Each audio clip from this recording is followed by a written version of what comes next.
Hi, this is Robert Rickover. I'm an Alexander Technique teacher in Lincoln, Nebraska. I also teach in Toronto and I teach online pretty much all the time these days. My guest today is Imogen Ragone, an Alexander Technique teacher in Wilmington, Delaware, and she also teaches online. And we've had two short videos we've churned out just before this one. And the second of those two has involved accurate mapping of your shoulder girdle where it attaches to your sternum. So we're not going to really go into that in great detail anymore, but I'll put a link to the earlier interview by this one and vice versa so that you can see what that's all about.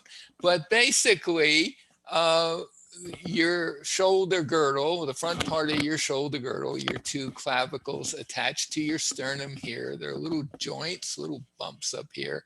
Previous interview, we'll talk in more detail about that.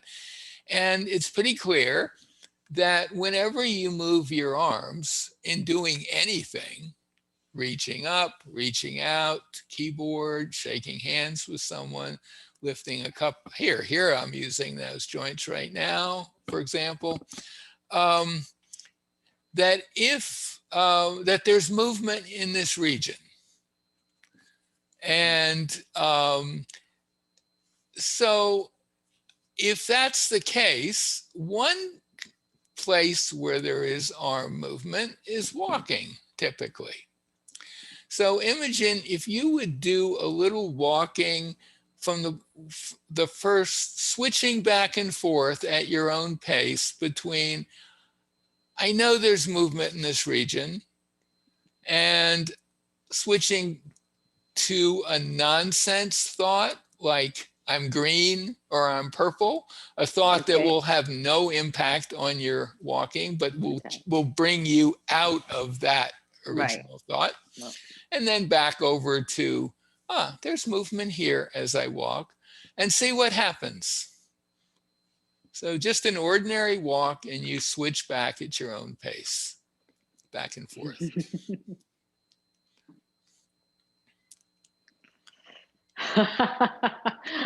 I'm laughing because it's so obvious. As soon as I switch to this, there's no movement in my arms. And it wasn't that my arms were like held right by my side, but so just really clear to me. I don't know if it was visible that there were differences as I was walking or not. But we're getting different angles, so maybe people wouldn't see it, or maybe they will. Sometimes it's really obvious visually if you have a student online walking straight towards the camera and away. You might want to do that.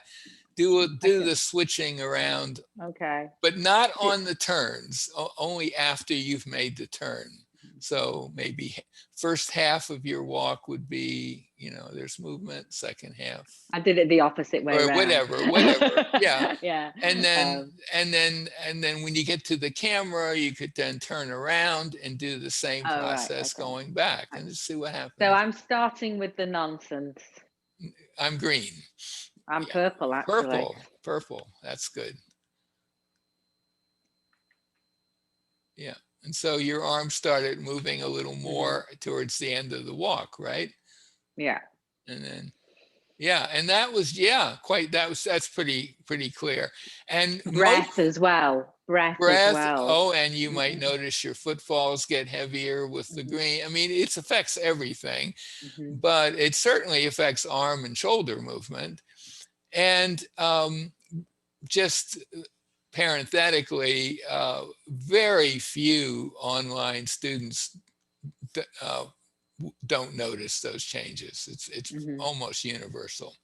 So we've talked about movement here, but just as in our previous conversation, why limit it to this?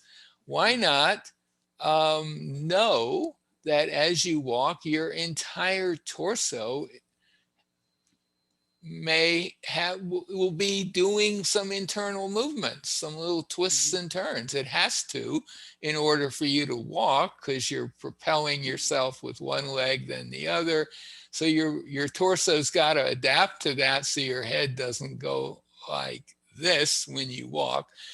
There's a lot of internal twists and turns.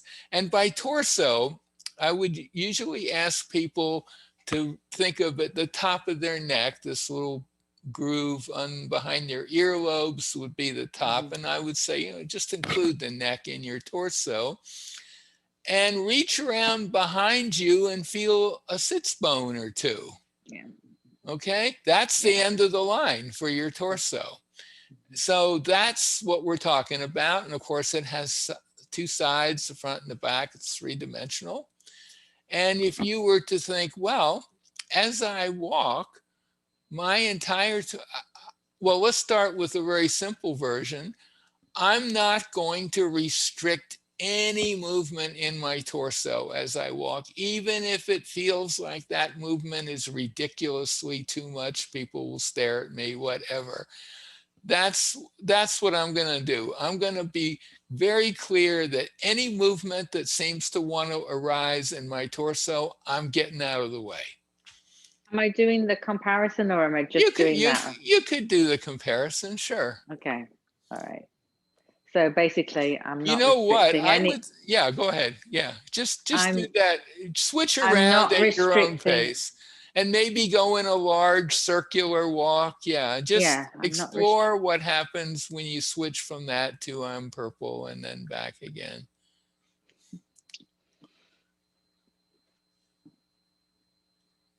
And tell me what you noticed.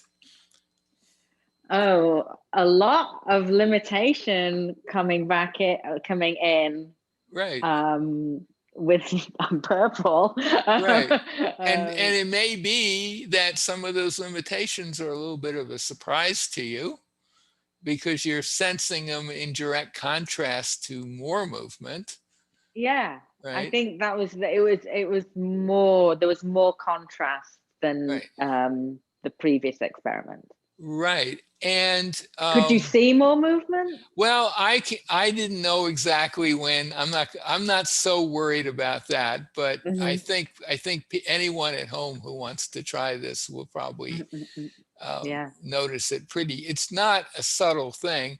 Now, sometimes students will have the experience of thinking that all this additional movement is too much movement, and that people will stare at them and think, what is this person doing?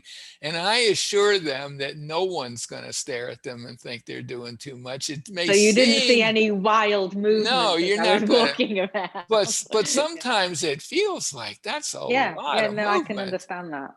And I would be a little reluctant to do that in public. But the truth is, first of all, no one out there notices anything anyway. But even if someone who knew you observed that you were moving with more movement, they'd probably say, oh, you look a lot freer or something like that. So you'd probably say, you look well today. Or you look well. Like, it'd be something positive. Yeah. So far, so good.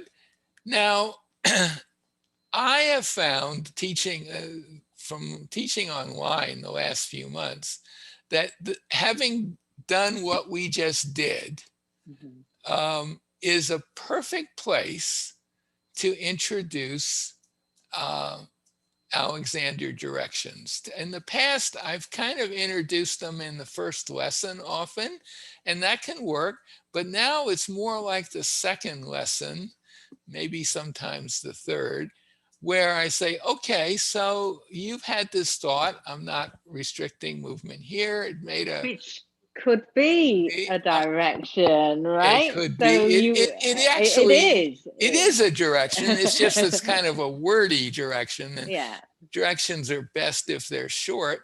So how about we just, instead of I'm getting out of the way of any movements that want to take place, I just think my torso is free. Just that simple. And try experimenting with that versus I'm purple. I'm purple first.